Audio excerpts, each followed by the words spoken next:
It's time for a sneak peek. Sneak peek, sneak peek. I have negative thoughts. I have negative self-talk. I have anxiety about being good enough. I still have those things, but because I have these tools now, I've been able to come back to equilibrium faster. The reason why we're so miserable is because there's this mismatch between what our bodies need and what we're actually giving it. And it was just really fascinating. When you're feeling the pressure, take a moment to step back, pick up your marbles, and choose to lead with levity. Join us on the Lead with Levity podcast for fireside chats that will fill your bucket and help you get back to being the leader you were meant to be. Now here's your host, Dr. Heather Walker. Welcome back to the Lead with Levity podcast. I'm your host, Dr. Heather Walker, and I am so excited to introduce our next guest today, Dr. Jenny Powers. Jenny is a mom, a writer, a scientist, and an athlete, which is a lot to combine into one person. It's a lot. She has a degree in chemical engineering and a PhD in immunology and microbiology, so she can tell you all the stuff that is sitting on the top of your can of soda. Yes, she can probably do that. And she published a book called On the Origin of Being, Understanding the Science of Evolution to Enhance Your Quality of Life. We're going to dive into all things being today. Jenny, how are you? I'm doing pretty good. Thank you so much for having me on your show. I'm excited to talk to you. Yeah, me too. Me too. I'm really kind of curious about your journey, honestly, because I was going through your background and everything. And I remember personally, I played sports growing up. I was an athlete as well. And track was probably my strongest sport, but I also played basketball. And that was back in the day when they had A teams and they had the B teams, right? Mm-hmm. And I was on the B team, Jenny. I was very bad. I was the one who wanted to have fun.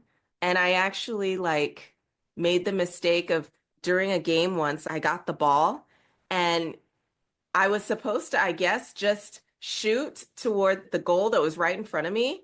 But instead I got excited and I ran to the other side of the court and everyone in the crowd was yelling. I thought they were cheering me on, but they were like, no. What are you doing? And I got fouled out and I got to sit on the bench for the rest of the day. So how are you combining all of these things into one person? Mom, writer, scientist, athlete. Yeah. Well, how did you do it? They don't all happen at once. They're phases, right? They don't all happen at once. It's funny because I loved basketball so much because it was fun. Like in high school, it was so fun. And then I went to college and it was a job. And so it became, and I was injured and all kinds of things. So I hear you with being in high school, just having fun with it is so much more of, I like remembering basketball when I had so much fun doing it, not necessarily when it became my job. But yeah, how did I do it all? Well, I think I bought into the myth that you can have it all and you can do it all.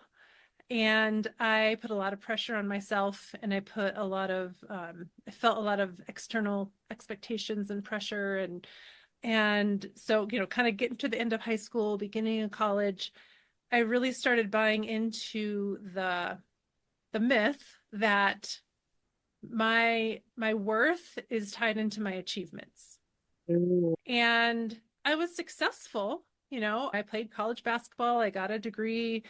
I went and got my PhD and I enjoyed parts of all of those things, but I was not very happy. I was depressed. I was a perfectionist and, even if I did achieve something, it'd be like, okay, well, what's next? I never internalized anything I was only as good as my next achievement, I guess you could say. And so like I said, it was a myth. You can have it all and do it all, because I think people who try to do that and have all these expectations are not really happy people. They're not living for themselves. They're not having fun playing basketball. you know?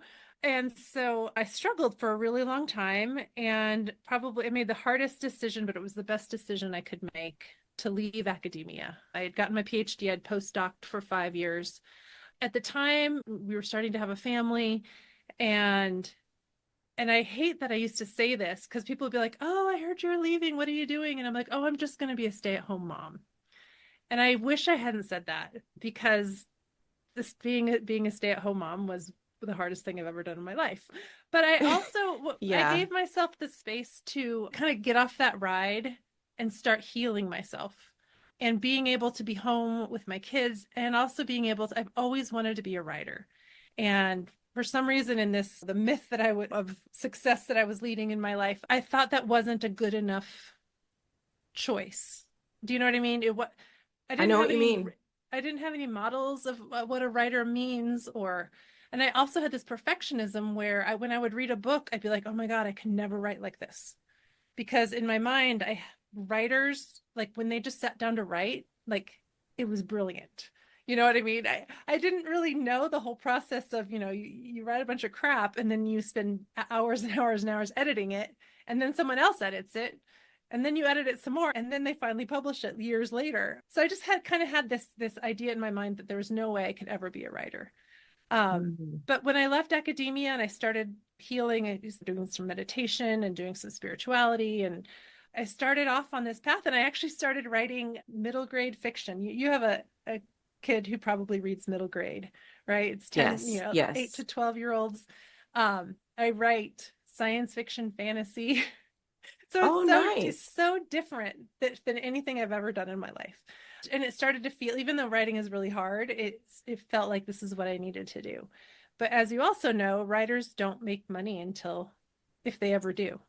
There's those writers out there who do, and there's those writers out there who do it for the love. And Yeah. so my kids were in school, and my husband's an entrepreneur, and so it's like we need some more income.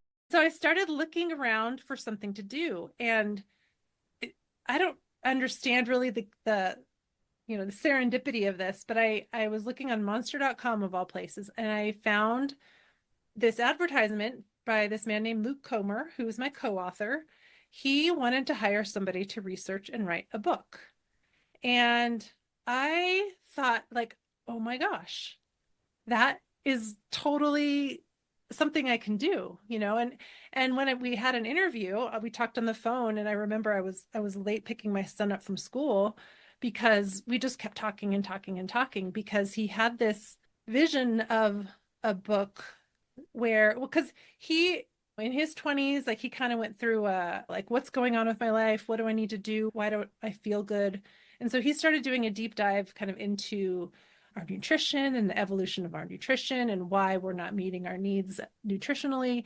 But while he was doing that, he also noticed all of these different ways of being, which is why it's called On the Origin of Being, because it's not only food where we're not meeting our evolutionary needs. We're not sleeping the way we should sleep. We're not working the way we used to work. We're not interacting with nature the way we used to. So this actually is going to be a 3-book series. So the first book talks about those 4 kind of evolved needs. And then the second book talks about kind of a higher order social needs. Like, it's in the news all the time right now. Like, we are social animals. We need social groups.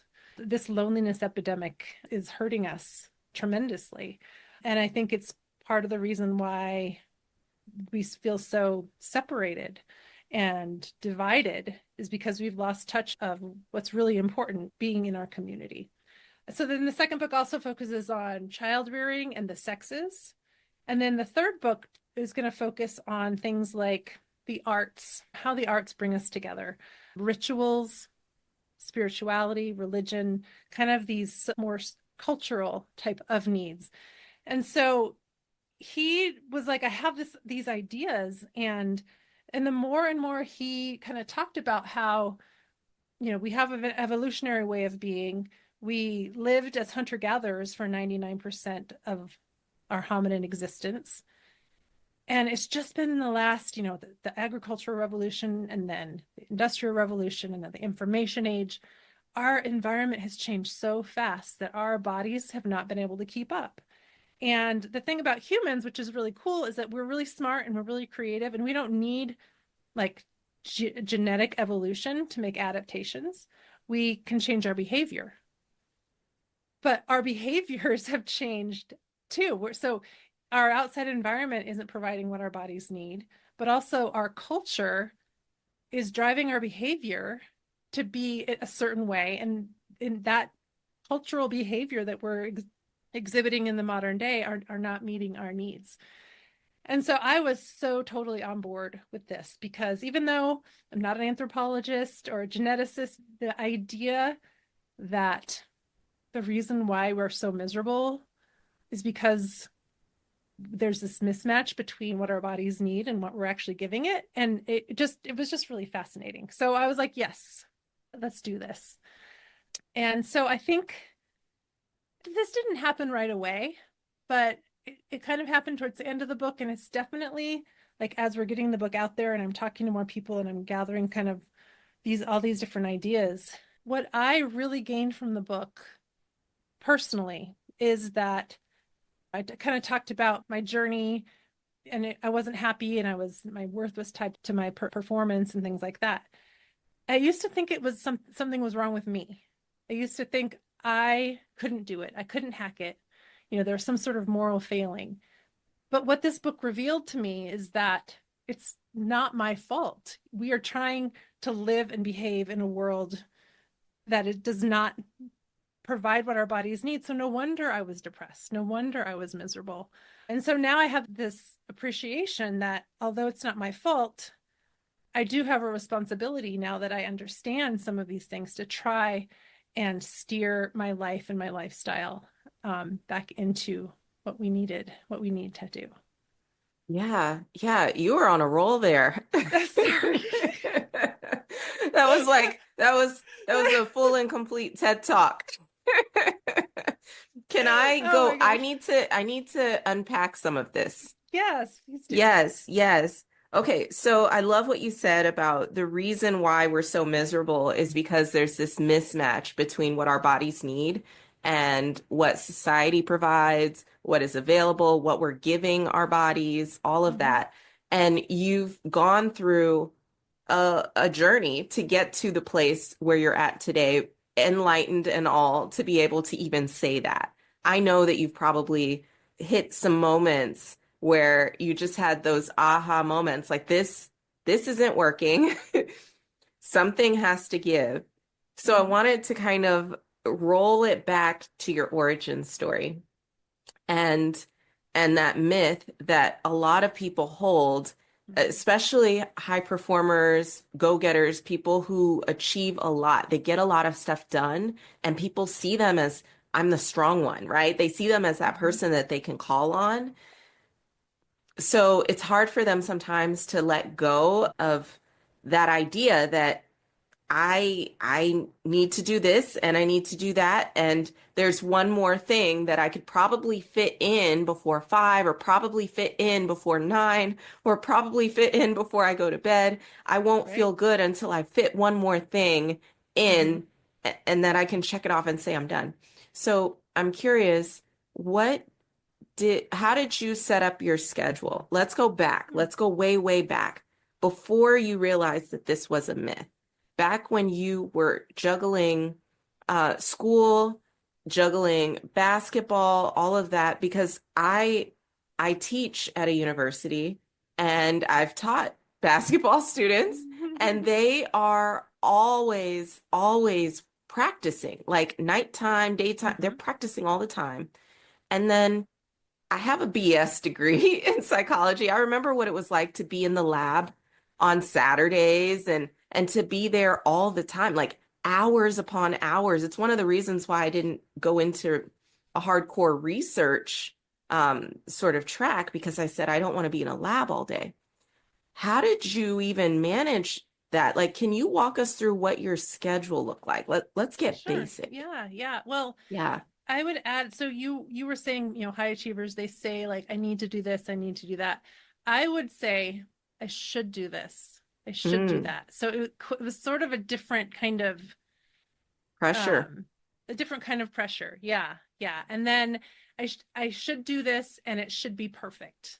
That's kind of the whole thing. Well, in college, yes, we had, I used to have to take exams on the road. We would my professor would put the exam in a sealed envelope, and one of my coaches would have to proctor the exam in the hotel. And I take tests that way. I had to take summer school every summer and do all the labs in the summer because I couldn't do the labs during the year.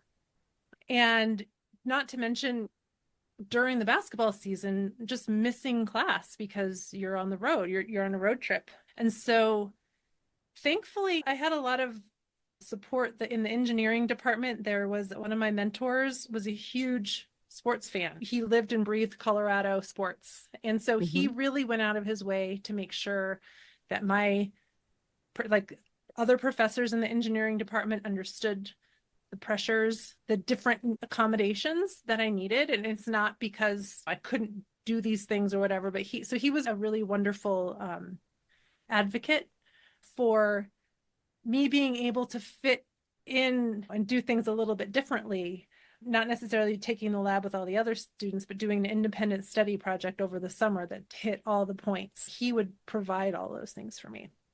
So it was a juggling act. And the whole time I was injured and there was a lot of pressure. We were number 2 in the country at some point. And I felt like I just was doing it for somebody else. I had gone past the point where I was doing it for myself anymore. And I was just kind of going through the motions, just trying to get through one step. I remember every day we'd have practice and we'd be stretching, and I'd look up at the ceiling of the event center, and I'd count how many days I had left until the season was over. It was not easy. I can look back at that time and I can say, man, it was really rough on me, but it was also my psychology and my need to be perfect. My failure was it felt so horrible. I couldn't fail. I wish I'd sort of been able to go to my 18-year-old self and say, okay, there's some things you need to know about pushing yourself this hard, about pushing yourself to do something you don't necessarily want to do. You feel like you have to do it. You should do it. So I really feel like that storm of my undergrad with basketball, it just sort of magnified all of my, I guess, personality traits or how I viewed myself, how I viewed the world. It just kind of magnified it.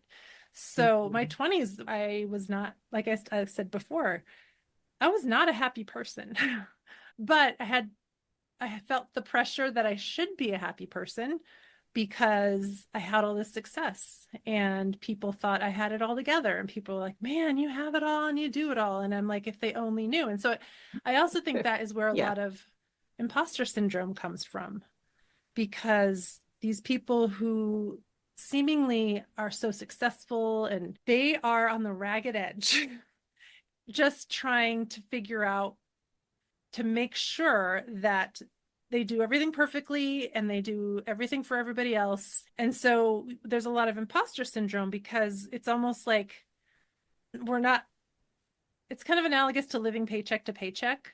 You're kind of living success to success. Right? Ooh, I love that.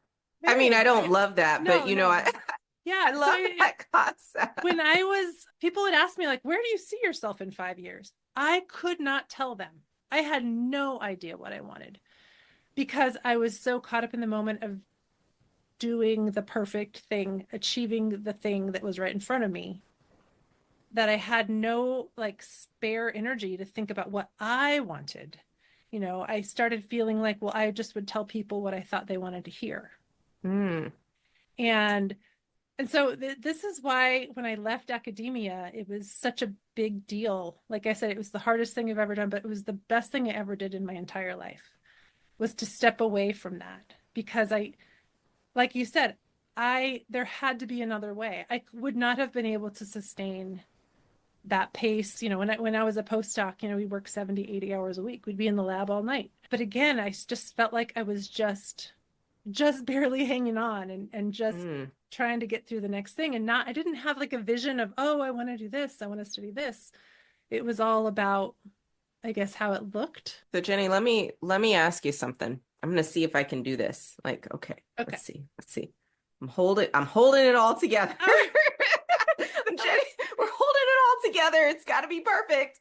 So, at what point? I know you're like, let me do it too. At what point do you say, okay, this is unsustainable? Can you remember the moment in your life when you realized you had to let this go? You didn't know how you were going to do it. You didn't know when you were going to do it, but you just knew that you had to let this go.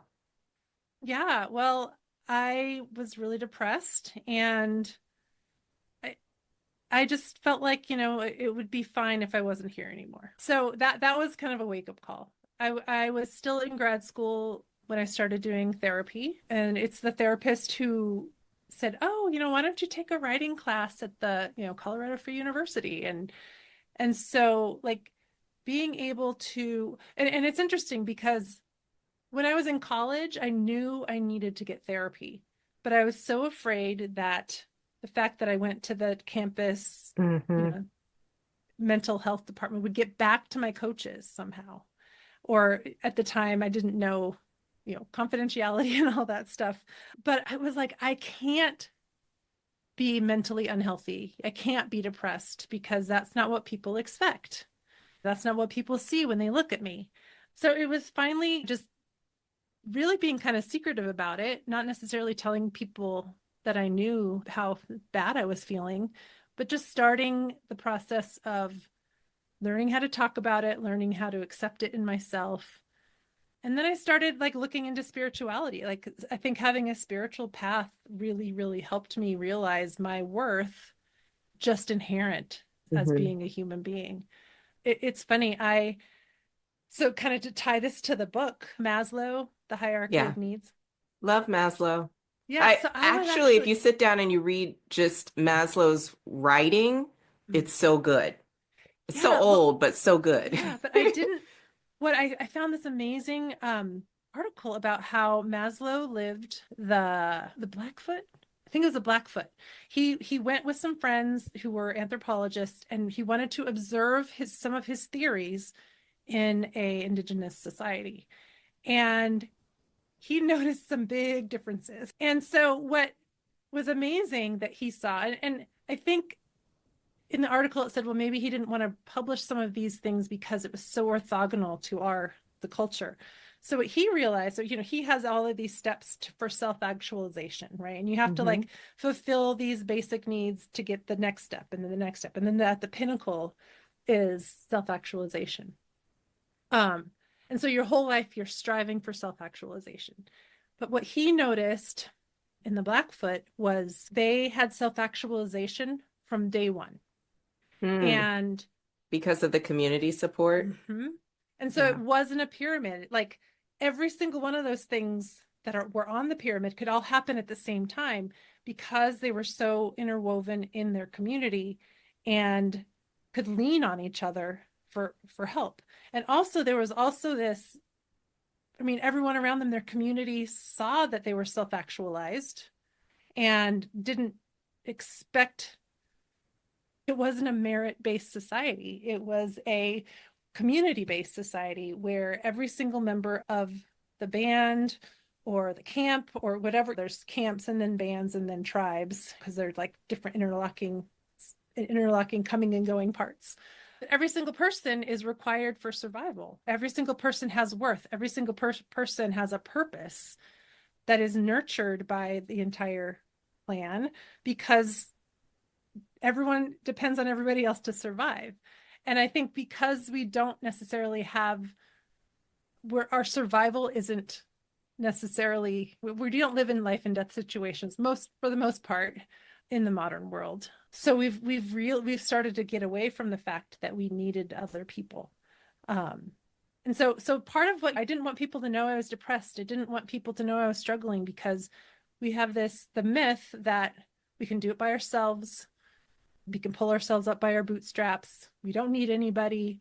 The people who are seen as successful in life are the ones who just, have it all embody together. that ethos. They embody that ethos, even though a lot of people who are really successful depend on so many other people, but Right. that's not what gets focused on. It gets focused on this person's success and look how they did it. They pulled themselves up, and did it all by themselves without even recognizing all of the people who helped them get there. Exactly. Exactly. Kudos to you for recognizing, okay, I need help. I need to figure this thing out.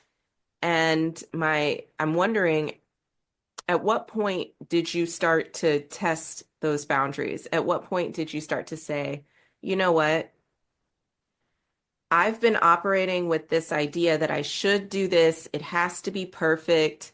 Uh, I am living for the next success, and I'm only as good as the next success.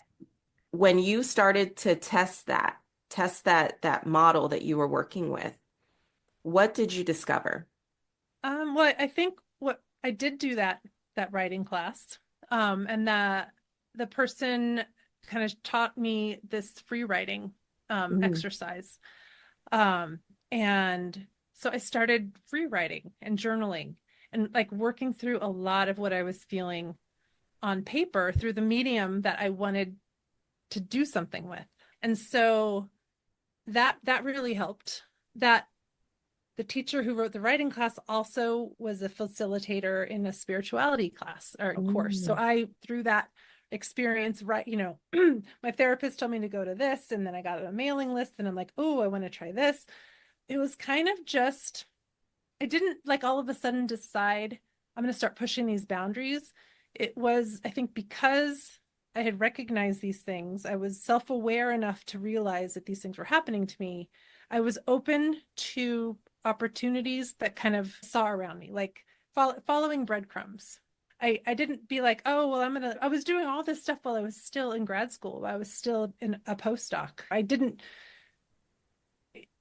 just quit, is not quit, but leave academia for my own mental health and then start these things. I kind of incorporated the writing, and I mhm. incorporated, the spirituality, and with that spirituality group, there was I've had more of a community of very like-minded people who are looking for a different way. So it was all of those things kind of building up, and just kind of taking the next little breadcrumb that led me to be able to leave. And even then, like I said, I felt a lot of shame. I'm just going to go be a stay-at-home mom. And so, but having those experiences was really helpful. So when I did decide it was time to move on, I had these things in place already. And I had a therapist, I had this spirituality group, I had writing. So I didn't just leave and not have a net, Mm. I guess I could say. And I was also fortunate enough to have a husband who made enough money for a while. So I could stay at home. And because I wasn't just a stay-at-home mom, I was a stay-at-home mom who was healing, trying to figure out what to do, what I actually wanted to do. Like, what did I want to do? Not what I think I should do. And so I was able to have kind of that luxury to spend that time and really start spinning up the writing. I started writing when the kids were taking naps. And then I started when they were in preschool, or like if they were at taekwondo, I had half an hour. I had a half an hour to open my notebook. And then I started I joined the Society of Children's Book Writers and Illustrators. So now, I started, not only was I taking the little breadcrumbs for my own healing, but now I was like, okay, I'm going to listen to this podcast. I'm going to join the society. I'm going to go to this conference. And so it just slowly built from there. So, considering all the research that you've done to get to the point where you've got this book on the origin of being and your own experience, I can imagine someone who's listening right now who's resonates with, I'm trying to do everything, I'm trying to hold everything down, people are counting on me. What do we need to tell them? Do they just need to quit their jobs, or what is the way forward for them? Yeah, well, I think what we need to do. So as I was writing this, I started feeling very overwhelmed about all the stuff that we're not doing, right? That I felt like we should be doing, right? So that should was creeping back into my world.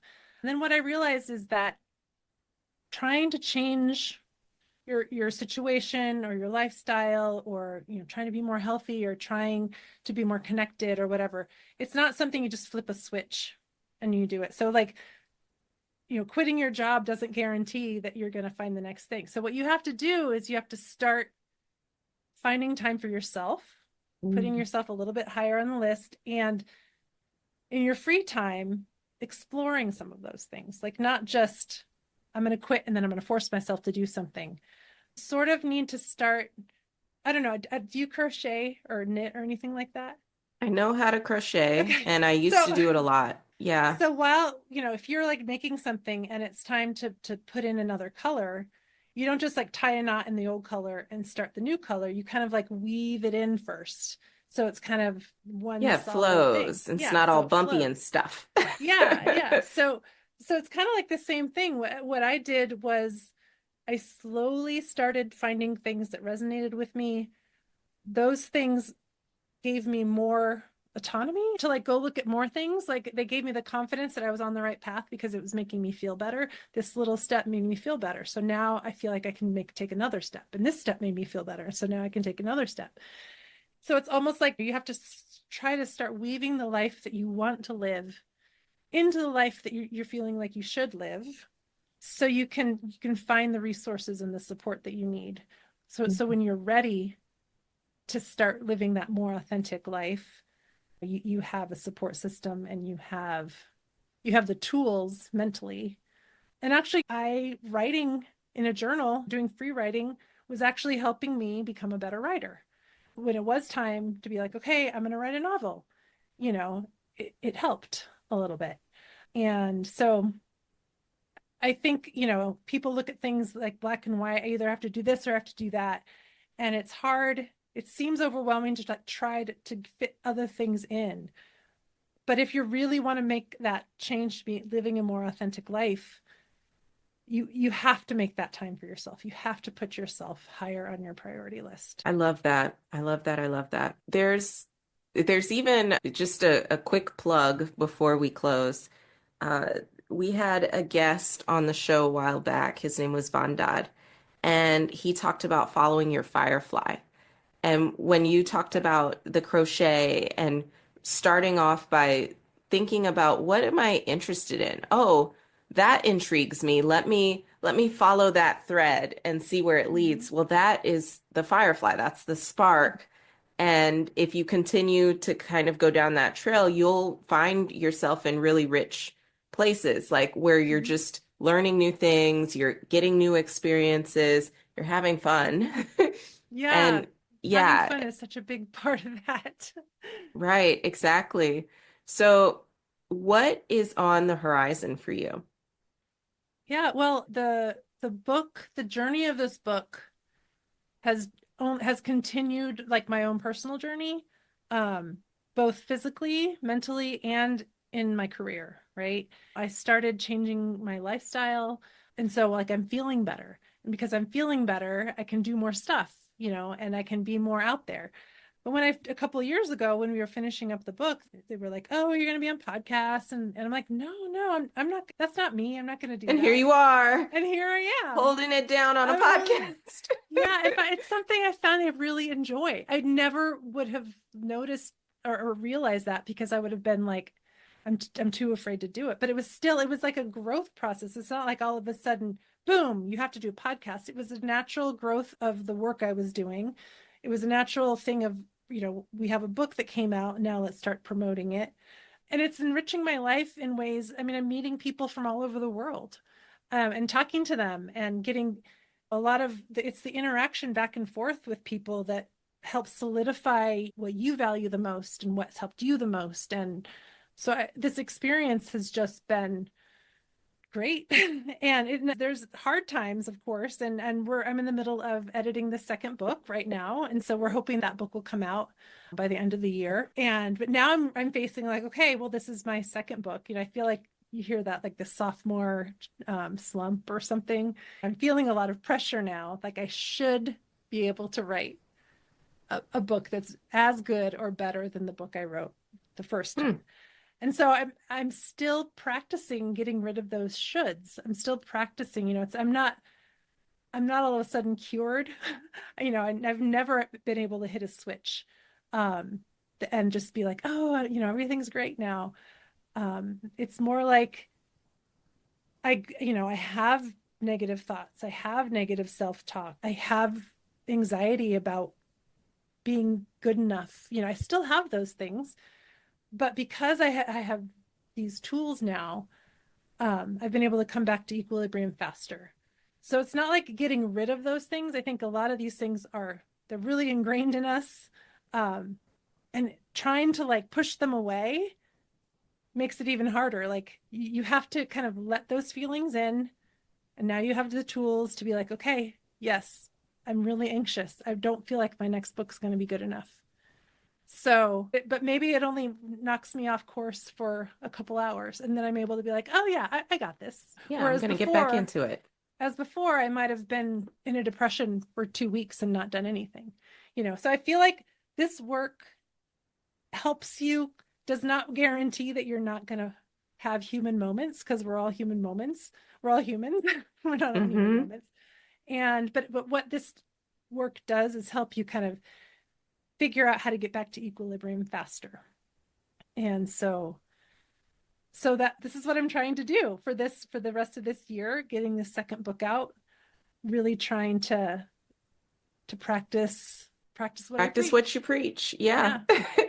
So what you resist persists. And oh gosh, yes. And just to put a bow on this conversation, I want to remind everyone what Dr. Powers said earlier, that the reason why we're so miserable is because our bodies need something and we're not necessarily giving it what it needs. So thank you so much for joining us today. Thank you for sharing so vulnerably and transparently with us, because people need to hear this. More people who are trying to hold it all down need to hear that, hey, it's okay. It's okay to prioritize and make sure that you are somewhere close to the top of that list of priorities. And then it's also really important for people who are striving, who they see those perfect looking people up there and they want to be like that, for them to see, oh, wait, there's another side to this. There's a dark side to this. And if you're not careful, you can fall into that trap. So Alice, be careful where you walk. So all that to say, thank you. Thank you for joining us today. This has been such a rich conversation. I appreciate it so much. Thank you so much for having me. Thanks for tuning in to the Lead with Levity podcast. To get resources mentioned in this episode and find out what we're all about, check us out at leadwithlevity.com.